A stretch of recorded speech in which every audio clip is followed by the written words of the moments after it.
Good morning everyone. This is our next video. Telling procedure. तर procedure म्हणजे काय आहे, तर या ठिकाणी प्रोसिजर म्हणजे क्रिया किंवा प्रक्रिया. जसे की एखादी पद्धत असते, यानंतर हे करायचं त्यानंतर ते करायचं, या पद्धतीने अशी प्रोसिजर. तर प्रोसिजर सांगण्यासाठी आपल्याला कोणत्या स्ट्रक्चरची गरज आहे, तर इम्पॅरेटिव्ह सेंटेन्सेस. इम्पॅरेटिव्ह सेंटेन्सेस म्हणजे काय, आज्ञार्थी वाक्य. ते 3 प्रकारचे असतात: अफर्मेटिव्ह, निगेटिव्ह आणि रिक्वेस्ट. अफर्मेटिव्ह म्हणजे होकारार्थी, निगेटिव्ह नकारार्थी, रिक्वेस्ट हे विनंती असते. Complete your study, read it again, read fast, हे अफर्मेटिव्ह झाले, म्हणजे हे करा. त्यानंतर आहे नकारार्थी, don't pluck the flowers, don't go outside, don't run fast, हे करू नका. ही पण ऑर्डर आहे, ही पण ऑर्डर आहे. Please give me a glass of water, हे इम्पॅरेटिव्हच आहे, म्हणजे ऑर्डरच आहे, पण हे काय आहे, रिक्वेस्ट आहे, म्हणजे इम्पॅरेटिव्हच्या अंतर्गतच रिक्वेस्ट पण येते. हेल्प मी प्लीज, या पद्धतीने. आता याचं एक स्ट्रक्चर लक्षात घेतलं तर आपल्याला लक्षात येईल किंवा कळेल की हे सगळी जे इम्पॅरेटिव्ह सेंटेन्सेस आहेत तिन्ही प्रकारचे, ते व्हर्बपासून स्टार्ट होतात. Complete your study, read it again, read fast, read complete, don't pluck the flowers, don't go outside, don't run fast. Sentence actually pluck, go आणि रन असंच आहे, पण त्याला निगेटिव्ह करायचं म्हणून आपण डोंट जोडलेले, म्हणजे व्हर्बपासूनच ते स्टार्ट झालेलं आहे. Please give me a glass of water, किंवा आपण याला असं पण म्हणू शकतो, give me a glass of water please.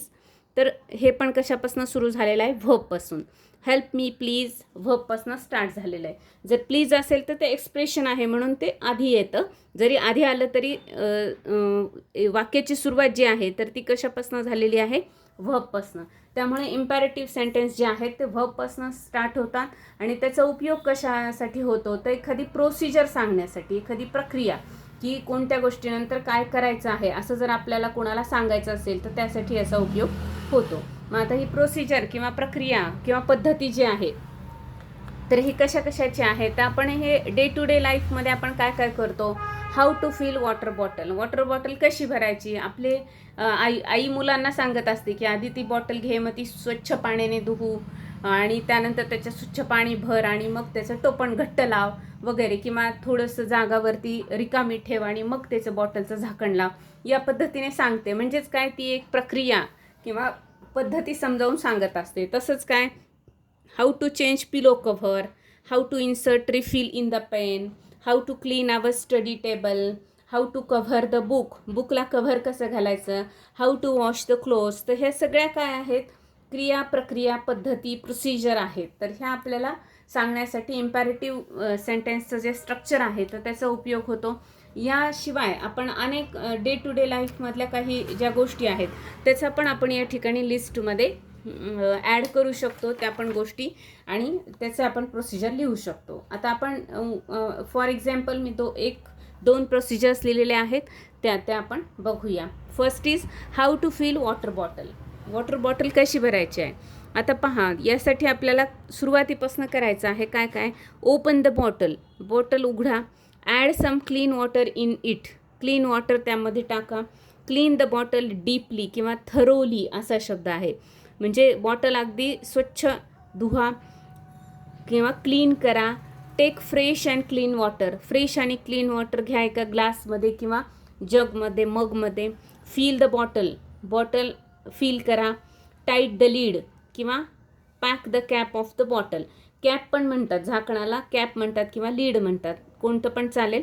तर pack the cap of the bottle, या पद्धतीने आपण वॉटर बॉटल कशी भरायची आहे स्कूल कॉलेजला जाताना किंवा बाहेर जाताना, त्याची एक प्रोसिजर आहे.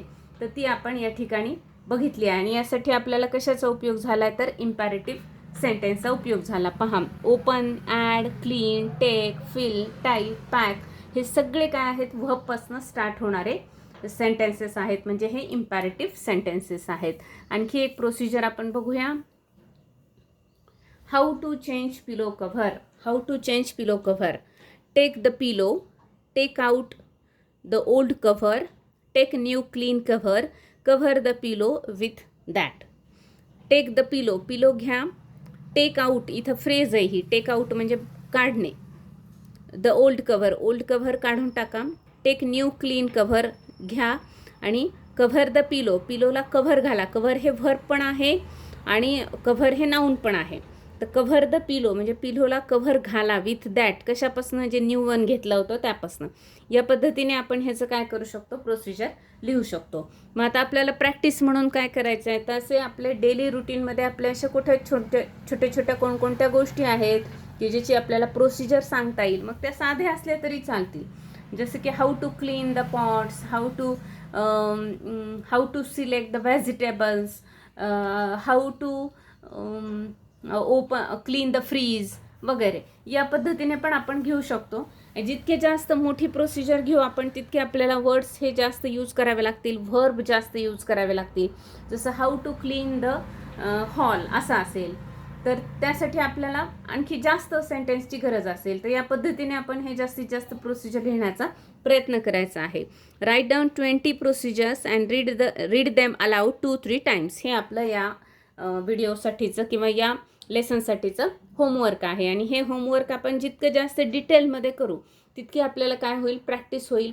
जे शब्द आपल्याला आठवणार नाहीत तर ते शब्द आपण काय करू शकतो, डिक्शनरीमधनं बघू शकतो किंवा गुगलवर मराठी इंटू इंग्लिश अशी डिक्शनरी असेल त्याच्यामध्ये पण जाऊन आपण काय करू शकतो, हे शब्द मागून बघू शकतो आणि ते यूज करू शकतो. थँक्यू. भेटूया आपण नेक्स्ट व्हिडिओमध्ये.